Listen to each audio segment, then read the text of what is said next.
Hoje é a nossa segunda aula sobre psicodinâmica do trabalho. Se vocês assistiram o vídeo anterior, nós viemos com uma proposta aqui no Psitrafem de contar um pouco a história da psicodinâmica, antes de explicar exatamente por que resolvemos estudar a psicodinâmica do trabalho feminino.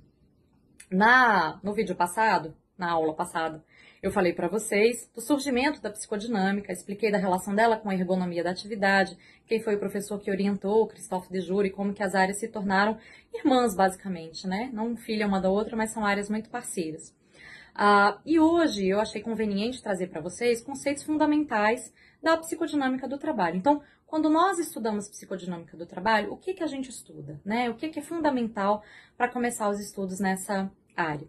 O primeiro conceito que é fundamental e que baseia a psicodinâmica do trabalho é o conceito de dialética sujeito-trabalho, certo? Dialética vai falar de uma perspectiva que considera dois polos, e no nosso caso nós consideramos o sujeito trabalhador e o trabalho que é executado. E o que isso significa? Significa a gente entender que existe uma interação entre o ambiente que o trabalho é executado, as condições objetivas de trabalho e a pessoa que executa aquele trabalho. Qual que é a importância disso? Entendermos que o sujeito trabalhador, a pessoa que está trabalhando, ela não está deslocada, descolada de um lugar e de uma tarefa determinada para ela. E que existe uma influência, portanto, que é de um lado e de outro, o trabalho influencia o sujeito influencia o trabalho. Existe um texto clássico em ergonomia do professor Mário César Ferreira, que é o sujeito forja o trabalho forja o sujeito. Essa noção é muito importante porque tira o trabalhador de um lugar de passividade, no sentido de que ele só recebe e o coloca num lugar de ação, mas também é importante porque tira o trabalhador de um lugar em que só depende dele fazer as coisas. Acorde feliz todos os dias para trabalhar e você nunca mais terá que trabalhar nenhum dia. Encontre um trabalho em que você se realize e sua vida será perfeita.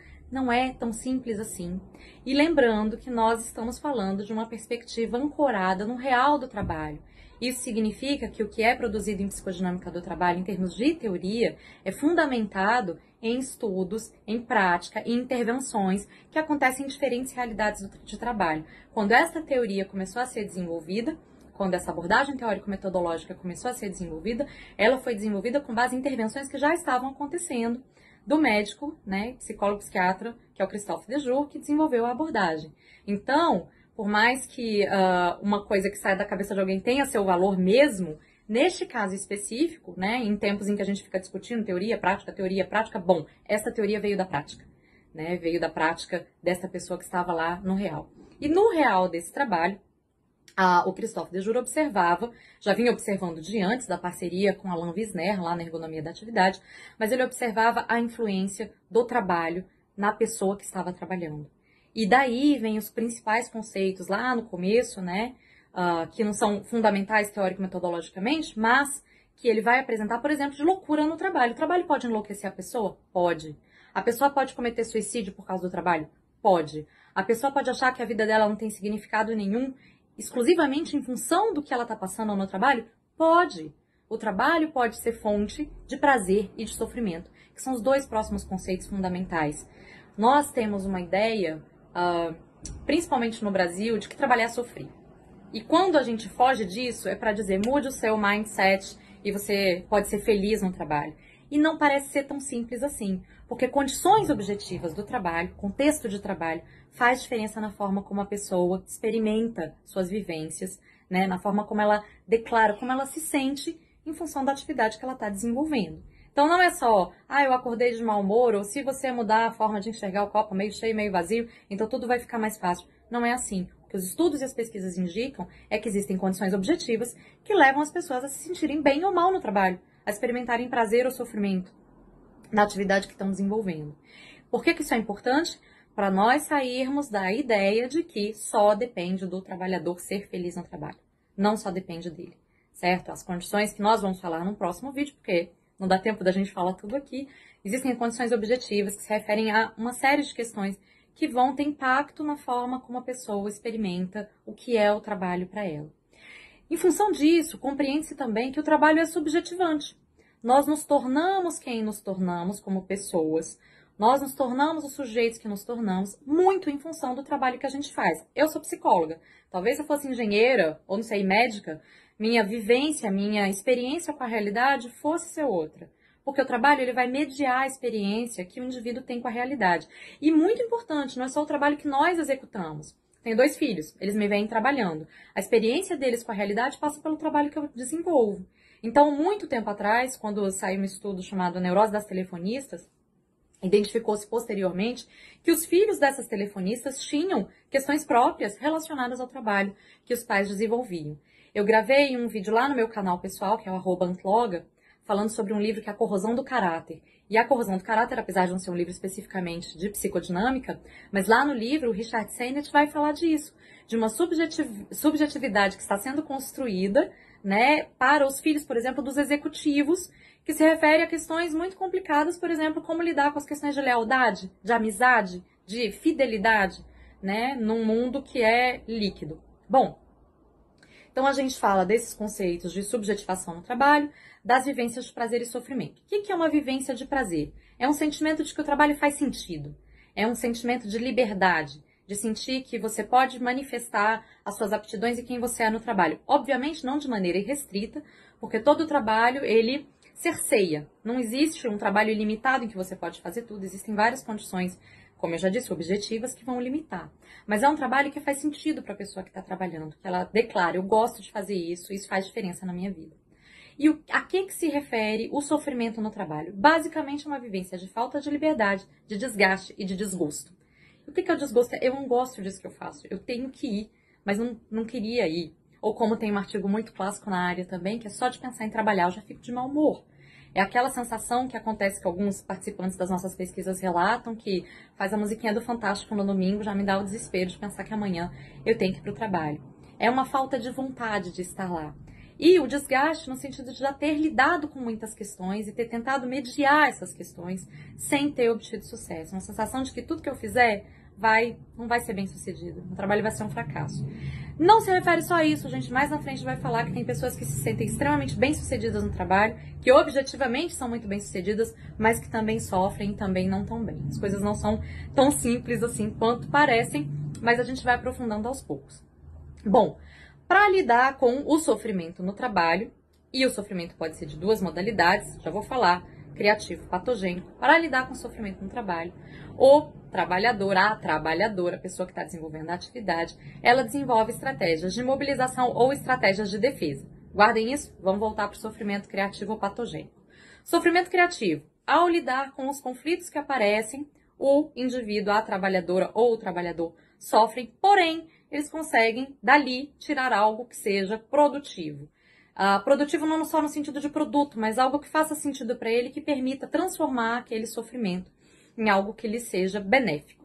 Sofrimento patogênico, por sua vez, como o próprio nome diz, patos, de adoecimento, ele é aquele sofrimento que vai levar o trabalhador a se afundar cada vez mais naquilo, piorando a sua condição, até que chega um momento que ele pode realmente vir a adoecer, porque como nós falamos no começo, o trabalho pode ser sim fonte de adoecimento.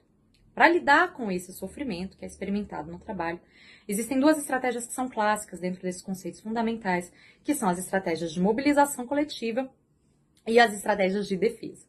Dentro das estratégias de mobilização, o que nós verificamos nas nossas pesquisas?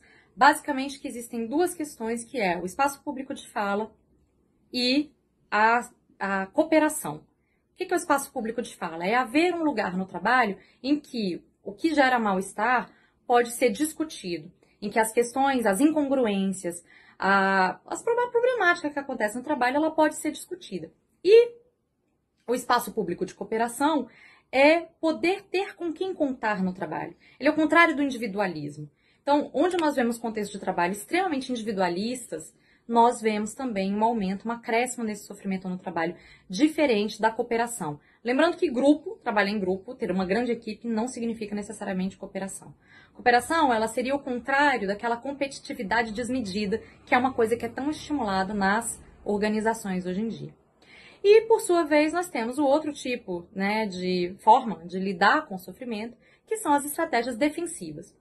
Existem várias estratégias defensivas, a literatura é ampla no que se refere a isso, mas eu queria destacar aqui hoje 4, que são talvez não as mais proeminentes, mas as que a gente mais vê aparecerem nas coletas de dados, nas pesquisas que a gente faz.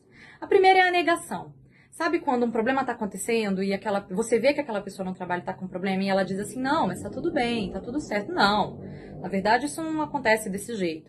É negar que existe um problema, que aquele problema está trazendo um sofrimento, ou negar o sofrimento em si. Mais ou menos parecida com essa estratégia, tem as estratégias de banalização. Banalização do risco, banalização da dor, banalização do problema. É quando eu escuto várias vezes isso no serviço público, mas pelo menos a gente tem estabilidade.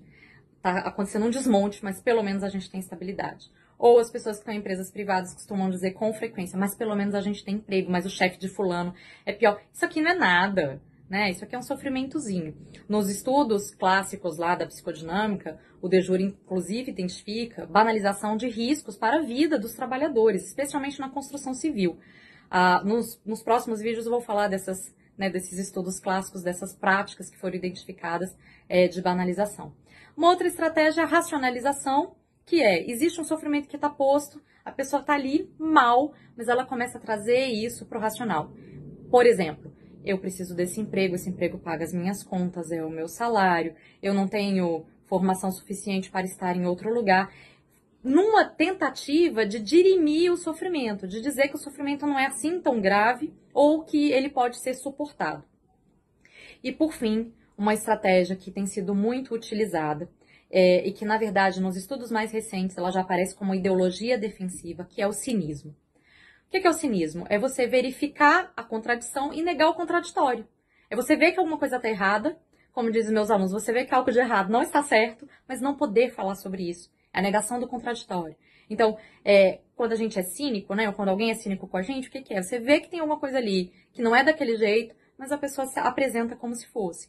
Então, por exemplo, dentro das organizações, como a gente vê, uma série de injustiças organizacionais que são maquiadas e que aparecem com um nome bonito, ou programas que falam de saúde para o trabalhador, quando, na verdade, o que está gerando mal-estar e adoecimento e sofrimento para o trabalhador não é modificado. Isso é uma espécie de cinismo organizacional. Bom, o vídeo é um pouco corrido, porque são muitas, questões para a gente trazer, mas eu espero que isso seja um aperitivo dos próximos vídeos que a gente vai ter, onde eu vou explorar mais aprofundadamente cada um desses conceitos fundamentais. Muito obrigada para vocês que tiveram a paciência de ficar até aqui e até a próxima.